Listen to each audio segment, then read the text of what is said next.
Hello United boys, welcome back to the channel. दोस्तों, Marcus Rashford is back in training. Laurie Whitwell ने confirm किया है। बात करेंगे इसके बारे में। साथ ही साथ आपका मन में सवाल होगा है भाई कि यूनाइटेड कर क्या रही है। मैं आपको बताऊंगा यूनाइटेड एक्चुअल में कर क्या रही है। इस ट्रांसफर विंडो में अल्वारो फर्नांडिस की डील होने वाली है रियल मैड्रिड के साथ। यूनाइटेड को उसका फायदा हो रहा है, बट क्या यूनाइटेड एक्चुअल में उसका फायदा उठा पाएगी? कुछ हमने लिख के दिया है बेनफिका को इन राइटिंग अल्वारो फर्नांडिस की ट्रांसफर से रिलेटेड, सो उसके बारे में बात करेंगे। साथ ही साथ स्ट्राइकर सिचुएशन या फिर स्ट्राइकर ट्रॉमा, उस पर बात करेंगे, क्योंकि बहुत से भाई लोग पूछ रहे हैं क्या हम भाई विक्टर बोनीफेस को साइन कर रहे हैं, पैट्रिक शीक को साइन कर लें, डोमिनिक कार्वर्ट-लुइन के साथ क्या चल रहा है, क्या बताया फैब्रिज़ियो रोमानो ने। बहुत सारी और चीजें हैं जो इस वीडियो में हम डिस्कस करेंगे। सो आई होप आपको यूनाइटेड से रिलेटेड अगर चीजें पसंद आती हैं, फुटबॉल से रिलेटेड पसंद आती है, तो ये वीडियो भी पसंद आएगी।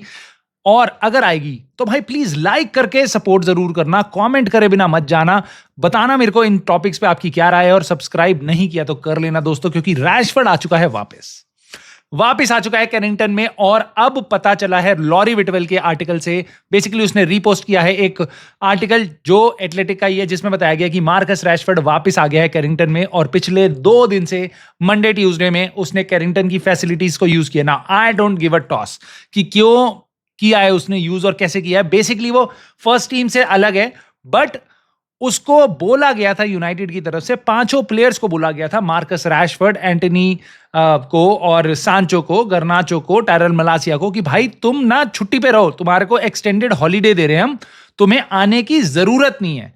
लेकिन मार्कस रैशफोर्ड फिर भी आ गया कि मेरे को अपनी फिजिकल फिटनेस मेंटेन करनी है और मैं अपनी इंडिविजुअल ट्रेनिंग करता रहूंगा, जो भी फैसिलिटीज हैं उनको यूज करूंगा। बट हाँ, वो टीम ट्रेनिंग, टीम गेम के पास, रूबेन एमरिम के स्क्वाड के आसपास नहीं था। नाउ इसको सुन के बहुत से लोग कह रहे हैं देखा रैशफोर्ड अभी भी यूनाइटेड आना चाह रहा है। इसको देख के बहुत से लोग ये भी कह रहे हैं कि भाई कितना पैशनेट है यूनाइटेड के लिए रैशफोर्ड, और मे बी शायद अब एक होप है एमरिम उसकी इस तरीके से खुश हो जाएगा। मेरे को बिल्कुल नहीं सही लग रहा कि रूबेन एमरिम के पास वो उसको बेसिकली ये सिचुएशन झेलनी पड़ रही है और देखनी पड़ रही है। इट इज लाइक कि यार तुमने एक पिक्चरों में नहीं दिखाते जैसे एक लड़की ने एक दरवाजा बंद कर दिया, लड़का बाहर, बारिश पड़ी है और उसके बाद भी भीग रहा है, बस पूरी रात वेट कर रहा है, तरस आ ही जाता है भाई लास्ट में। तो मेरे को बस ये डर लग रहा है रूबेन एमरिम को यहाँ पे कोई तरस ना आ जाए कि ओहो इसको 2 हफ्ते हो गए, अभी भी ट्रेनिंग पे आ रहा है, जब हमने उसको मना किया है, he is working hard, may be शायद अब वो मेरे काम आ जाए। नहीं, जब पहली बार में नहीं आया वो काम, तो अब तुम्हें झुकने की जरूरत नहीं है। और let this be a lesson for other United players, क्योंकि अगर तुम अब सॉफ्ट हो गए एंटनी के साथ, और एंटनी तो चलो कुछ गड़बड़ करी भी नहीं थी, सैंचो के साथ, गर्नाचो के साथ और मार्कस रैशफोर्ड, इन 3 प्लेयर्स के साथ अगर तुम सॉफ्ट हो गए, राइट, सो इसका मतलब यह है कि इस सीजन भी कोई और प्लेयर तुम्हारे से बदतमीजी कर सकता है। For example, I don't know कौन होगा वो, Bruno Fernandes, Ugarte, someone else, Matthijs de Ligt, कोई और होगा, और उनको भी ये लगेगा कि भाई बाद में आके तो हम सॉरी बोल देंगे तो मान जाएंगे। नहीं भाई, हम प्रोफेशनल क्लब हैं, हम यूनाइटेड हैं। सो अगर मैनेजर के साथ पहली बार में तुम्हें नहीं बनी, तुमने उसको मैनेजर की तरह ट्रीट नहीं किया, तुमने सारी वो चीजें नहीं करी जो उसने बोली थी, then the door is closed, period. Now again, इसमें मार्कस रैशफोर्ड की कोई गलती है नहीं, वो बस अपनी जाके फिटनेस मेंटेन कर रहा है ताकि कर को बार्सिलोना, बायर्न म्यूनिख, कोई भी क्लब आए तो वो चुपचाप अपना चला जाए। Fine enough, fair enough.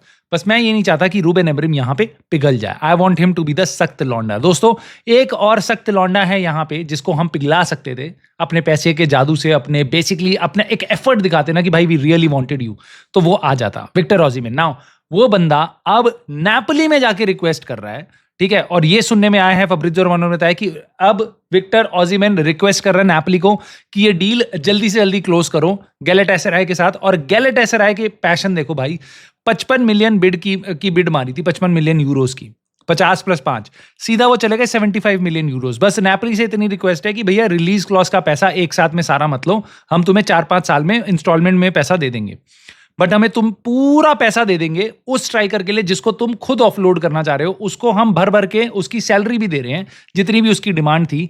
So Galatasaray really wants to make Victor Osimhen feel special, and probably बस इतना ही करना था यूनाइटेड को, कि उसको एक स्पेशल फील कराना और उसको पैशन दिखाना कि भाई हम तेरे को ही चाहते हैं, वी लव यू। यही उसको पूरे टाइम नेपोली में नहीं मिला, उसको डिसरिस्पेक्ट मिली। आज की डेट में वो जितना भी पैसा गैलाटासराय और यूनाइटेड ऑफर करती, वो मिला जुला के उससे डबल पैसा शायद उसको सऊदी में ऑफर हो रहा था, बट वो वहां नहीं गया। सो पैसे के पीछे वो नहीं भाग रहा, और वो टॉप लीग में आ सकता था, ईपीएल में आने को उसको कोई टेंशन नहीं थी, बट तुम्हारे वेज स्ट्रक्चर में कि नहीं नहीं नहीं, तुम उसको हाईएस्ट पेड प्लेयर नहीं बनाओगे, और ये पता नहीं कितनी उसकी डिमांड थी, बट यूनाइटेड ने वो नहीं किया, वो वहां जा रहा है। इट स्टिल हर्ट्स कि हम पे योकेरेश और आपका विक्टर ओसिमेन दोनों नहीं आ रहे हैं। सो अब आपके मन में सवाल आएगा, यूनाइटेड क्या कर रही है यूनाइटेड नाउ? उसको जाने से पहले, उस पॉइंट पे जाने से पहले आपके मन में ये भी सवाल आएगा कि यार शायद यूनाइटेड पे पैसे की कमी थी, इसलिए ना अल्वारो फर्नांडिस की न्यूज सामने आ रही है भाई, बेनफिका और रियल मैड्रिड की डील होने वाली है, रियल मैड्रिड ने अप्रोच कर लिया है, बंदे को साइन कर लेंगे। ये वही अल्वारो फर्नांडिस है जिसको हमने खरीदा था एज अ यंगस्टर, और हमने बेनफिका को पिछले साल ही बेचा है। अब बेनफिका को हमने बेचा वो मेरे ख्याल से 15-16 मिलियन पाउंड में, और हमारे पास एक बाय बैक क्लॉज था। उसके अलावा हम पे एक सेल ऑन क्लॉज भी है कि अगर बेनफिका उसको बेचेगी रियल मैड्रिड को, तो यूनाइटेड प्रोबेबली, मेरे को एग्जैक्ट फिगर नहीं पता, बट शायद 8-10 मिलियन हमारे को मिल जाए। ठीक है, अब 8-10 मिलियन पाउंड वो हमें मिल रहा है हमारे सामने सामने। ठीक है, एक और डील हुई है जहां पे यूनाइटेड को 5-10 मिलियन और मिल रहा है, एंटनी इलांगा का 6 से 8 मिलियन पाउंड हमें मिलेगा, क्योंकि न्यू कासल के साथ हेयर वीगो आ गया, नॉटिंघम फॉरेस्ट से जा रहा है, वो भी हमारी एकेडमी का ग्रेजुएट है ना। अब तुम मुझे ये बता रहे हो कि यार अगर यूनाइटेड को ये 15 मिलियन के आसपास पैसा मिल रहा है, 15, 16, 17, 18 मिलियन एक्स्ट्रा पैसा मिल रहा है, जेडन सांचो का 5 मिलियन एक्स्ट्रा पैसा हमें मिला, वो कहां जा रहा है पैसा? अगर वो पैसा हम अपने स्ट्राइकर में इन्वेस्ट नहीं कर सकते, तो वो पैसा कहां जा रहा है? आई डोंट नो। क्या वो अभी तक हम ग्लेजर की डेट में ही पैसा डाल रहे हैं? क्या हम कोई और खर्चे कर रहे हैं? क्या कर रहे हैं? ट्रांसफर से रिलेटेड मनी था, ट्रांसफर में हम क्यों नहीं यूज कर रहे हैं जब हमारे को ट्रांसफर की सख्त जरूरत है? भाई जुलाई ऑलमोस्ट तुम्हारे सामने देखते देखते खत्म हो जाएगी, अभी तक यूनाइटेड कर क्या रही है? Focus on Mbeumo. आज भी फब्रिजियो रोमानो का कमेंट यही है कि यूनाइटेड का पूरा फोकस ब्रायन एम्बुएमो पे है। क्यों है? हम कोई कोई क्या क्या क्या, क्या हम क्या हैं? हमें कोई दिक्कत है? हमसे हो नहीं पा रही 4 डील। आर्सेनल एक दिन में 2-2, 3-3 प्लेयर साइन करती है, और एक एक पोजीशन पे 2-2, 3-3 प्लेयर्स के साथ में नेगोशिएट करती है। ठीक है, सेम गोज फॉर लिवरपूल, वो जाती है, प्लेयर को देखती है, डील कर लेती है, खत्म कहानी। सिटी सेम करती है, चेल्सी सेम करती है भाई, और हम क्या कर रहे हैं? We are focused on Bryan Mbeumo. It makes me feel bad. Now उसके बाद तुम बोलोगे भाई स्ट्राइकर सिचुएशन में यूनाइटेड को करना क्या चाहिए? ठीक है, तो पहले तो तुम देखो, हमने साइन की, हमारे साथ रूमर्स किसके आ रहे हैं? डोमिनिक कार्वर्ट-लुइन। क्यों? क्योंकि वो फ्री एजेंट है, एवर्टन से निकल चुका है। अभी फब्रिजियो रोमानो ने बताया कि यूनाइटेड उसको अप्रोच नहीं कर रही थी, बट प्लेयर की तरफ से अप्रोच हुआ था, प्लेयर के एजेंट वगैरह ने अप्रोच किया था, यूनाइटेड को ऑफर किया था कि देखो हमारा प्लेयर रेडी है, ये उसका कंडीशंस है, क्या तुम इंटरेस्टेड हो? फाइन, यूनाइटेड के पास यही ऑप्शंस हैं, शायद हम उसी को साइन करेंगे, राइट? नहीं तो भाई लोग पूछ रहे हैं कि भाई कैलम विंसेल की क्या बात है, वो भी तो फ्री एजेंट है, उसको भी कर लो। हाँ भाई, 33 ईयर ओल्ड है और उसकी इंजरी क्राइसिस है, उसको भी कर लो। क्यों ना हम जाके ओबामेयांग को कर लें साइन? हाँ, 36 साल का ही तो है और फ्री एजेंट है, लेकिन हाँ सऊदी लीग में खेल रहा था, फ्री एजेंट है। यूनाइटेड वही क्लब बन गया भाई, जो फ्री में मिल रहा है वो लगा लो। ऑन द पिच क्या होगा तुम्हारे साथ, उसका कोई लेना देना नहीं है, ठीक है? बट ये हालत में हमें क्लब ने पहुंचा दिया है, हमारे ओनर्स ने हमें पहुंचा दिया है। बहुत से भाई लोग इसी चैनल पे, इसी कम्युनिटी पे पूछ रहे हैं कि भाई पैट्रिक शीक जैसा स्ट्राइकर जो अच्छा खासा खेल रहा है बायर लेवरकुसेन में, 29 इयर्स का है ऑल्दो, बट क्या हमें उसको 20 मिलियन में साइन कर लेना चाहिए जबकि हमारी इतनी हालत खराब है स्ट्राइकर साइन करने में? या विक्टर बोनिफेस को साइन करना चाहिए, या किसी और रैंडम ऐसे स्ट्राइकर को साइन करना चाहिए? मेरा एक ही क्लियर कट आंसर है भाई, हमें कोई स्ट्राइकर साइन नहीं करना चाहिए। हमें स्ट्राइकर साइन करने के लिए मेरी नजर जो कहती है भाई, विक्टर योकेरेश हमारी टीम इंप्रूव करता, विक्टर योकेरेश, विक्टर ओसिमेन, नहीं तो maybe take a gamble on Sesko, Ekitike. ये क्वालिटी स्ट्राइकर है बट इन पे एक्सपीरियंस कम है, सेस्को और एकिटेके। इनके अलावा मुझे समझ नहीं आता हमें किसी को साइन करना चाहिए जिनके साथ भी हम लिंक हो रहे हैं। Dominic Calvert Lewin, forget it.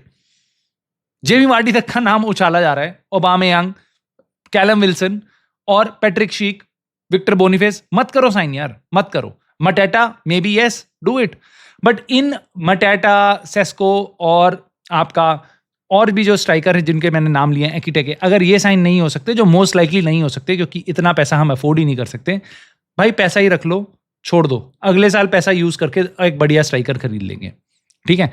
ये मेरी राय होगी, मैं साफ सीधा बता रहा हूं, मेरे को नहीं लगता यूनाइटेड को कोई भी और सेकंड क्लास स्ट्राइकर जिसकी क्वालिटी उतनी अच्छी नहीं है उसको साइन करना चाहिए, क्योंकि वो एक और प्रॉब्लम हो जाएगी। उसको ऑफलोड करना वो एक और जेडन सांचो आप क्रिएट कर दोगे, वो एक और आप एंटनी क्रिएट कर दोगे, वो एक और ऐसा प्लेयर क्रिएट कर दोगे, क्योंकि ये मैनेजमेंट इनसे सेल नहीं होगा वो प्लेयर, ठीक है। रूबेन एमरी में उसको यूज नहीं कर पाएगा। So there is no use of spending that money. उससे बढ़िया साला वो पैसा तुम गोलकीपर पे यूज कर लो, ठीक है। उसकी जगह आप लेफ्ट विंग बैक ले आओ एक, ठीक है। ये चीजें आप कर लो, मत करो स्ट्राइकर पे पैसा वेस्ट। मेरी राय, बट मैं आपकी राय जानना चाहूंगा इस बात पे भाई, क्योंकि ये बहुत इंपॉर्टेंट चीज है। डू यू थिंक कि हमें सेकंड क्लास स्ट्राइकर के पास जाना चाहिए? मेरे ख्याल से तो भाई एम्बुएमू और क्यूना के साथ मे बी रासमस हॉयलैंड और जग्जी को ही खिला के काम चला लो। मैं सच में बता रहा हूं, मेरे को नहीं जाना है इन रैंडम नेम्स के साथ जो यूनाइटेड कनेक्ट हो रही है। इससे बस ये एक स्टार्क रियलिटी है जो मेरे मुंह पे आ रही है कि यूनाइटेड अब एकदम वॉश्ड अप क्लब हो चुका है। We are really a mid table club. I know points table कहती है we are lower mid table club, but ये स्ट्राइकर्स के नाम आना, यूनाइटेड जब स्ट्राइकर को साइन करने की ये डेस्परेशन है, तुम्हारे को इतनी डेस्परेशन है, राइट? उसके बाद यूनाइटेड इन प्लेयर्स के साथ लिंक होती है, इट्स लाइक शेमफुल यार। And I would rather not do it. कम से कम ये इज्जत से तो बोल पाएंगे हमने किया नहीं, अगले साल करेंगे, रादर देन हम किसी ऐसे स्ट्राइकर को ले आए जहां आर्सेनल ला रही है आपका विक्टर योकेरेश, ठीक है, गैलेटासराय आपके सामने विक्टर ओसिमेन उठा रही है। तो यूनाइटेड को पीछे हट जाना चाहिए, मेरे ख्याल से तो करना ही नहीं चाहिए। अगर हम कोई टॉप स्ट्राइकर नहीं ला सकते, there is no point of signing a striker. Now people उसके बाद बोलेंगे भाई कि यूनाइटेड, यार बेसिकली तुम्हें पता है, मैंने देखे आज चैनल्स बोल रहे हैं कि यूनाइटेड तुम्हें पता है क्यों नहीं साइन कर पा रही, क्योंकि हमने बहुत सारा पैसा over paid in the past. हमने इतने सालों में इतना सारा पैसा, इतने बिलियन खर्च कर दिए और ज्यादा पैसा दे दिया हर ट्रांसफर डील में, ये सब वो सब। और मैं सोचता हूं कि यार क्या सही में तुम्हें लगता है कि हमने ओवर पे किया है, इसके कारण हमारी ये हालत है? मतलब मैनचेस्टर सिटी निको गोंजालेस को 60 मिलियन यूरोज में लेके आती है पोर्टो से, कब? 4-6 महीने पहले, जनवरी में प्लेयर साइन हुआ है, और आज उसके रूमर्स आ रहे हैं कि इस प्लेयर को हटा देते हैं, इसको हम ऑफलोड कर देते हैं। ये रूमर्स आ रहे हैं अभी की साइनिंग के 6 महीने पहले। पेप गार्डियोला 4 विंगर लेके आता है, अपने विंग बैक्स लेके आता है, चारों में से मेरे ख्याल से 3 तो फेल हो जाते हैं, उसको तब भी पैसा मिलता है कि भैया कोई और साइनिंग कर ले। जैक ग्रीलिश को वो 100 मिलियन में खरीदते हैं भाई, हैं? जेरेमी डोकू, वो उनके लिए कोई स्टार्टर नहीं रहा। कितने प्लेयर वो लेके आते हैं जो फेल होते हैं, और उसके बाद भी they keep on signing because that is the only thing you can do. जब आप बड़े क्लब हो आपको पैसा खर्च करना पड़ता है, क्योंकि आपके नाम पे इतना पैसा जनरेट भी होता है। तो बस क्या आप पैसा कमाने के लिए बैठे हो? जब आपका नाम Manchester United, Manchester city, Liverpool, Arsenal होता है, तो आप hundreds of millions of pounds कमाते हो just because of your name. अगर आपका कोई दिक्कत नहीं है, आप संदरलैंड नहीं हो, आप साउथहैम्पटन नहीं हो कि आपने 20 मिलियन का एक प्लेयर खरीद लिया, फेल हो गया तो अब आप पे कोई ऑप्शन ही नहीं है। नहीं, अगर आप फेल हुए पास्ट में तो आप तब भी जाके चीजें कर सकते हो। एक्चुअल रियलिटी ये है, कोई आपको ये नहीं बताएगा भाई 400 मिलियन से ज्यादा, ठीक है, 400 मिलियन पाउंड से ज्यादा हमने ग्लेजर्स को डिविडेंड दिया है। डिविडेंड क्या है कि आप हमें ओन करते हो ना, आप लो पैसा, आप अपने शेयर्स का पैसा ले लो। इसके कारण हम स्टक हैं भाई। हर साल 30, 40, 50 मिलियन का हम डिविडेंड देते हैं ग्लेजर्स को, उनकी डेट पे इतना पैसा देते हैं हम, 30, 40, 50 million pound. So this is the major problem. But हमारी हालत अब क्या हो गई है कि हम अब इतना स्ट्रगल कर रहे हैं, इन क्लब से इतना पीछे हैं। तो मैं बार बार आपसे यही रिक्वेस्ट करूंगा कि भाई एक तो तुम जितना बोल पाओ ग्लेजर्स के बारे में, that is going to be great, right? और अगर आप मेरा ट्विटर हैंडल जो डिस्क्रिप्शन में है उस पे जाके जो मैं पोस्ट कर रहा हूं उसको आप रीपोस्ट कर लो, लाइक कर दो, या फिर ऐसा कुछ आप भी पोस्ट कर पाओ तो दैट वुड बी ग्रेट। वो आपका कॉन्ट्रीब्यूशन होगा यूनाइटेड के लिए, राइट? मे बी उसका कोई फायदा ना हो, बट करने में कुछ नहीं जा रहा, प्लीज कर दो, राइट?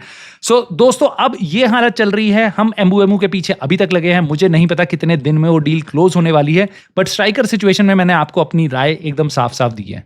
आप प्लीज मुझे कमेंट करके बताओ कि आपको क्या लगता है। पहली चीज तो क्या रैशफोर्ड की वापसी से आपको लगता है एमरिम पिघल सकता है या पिघलना चाहिए?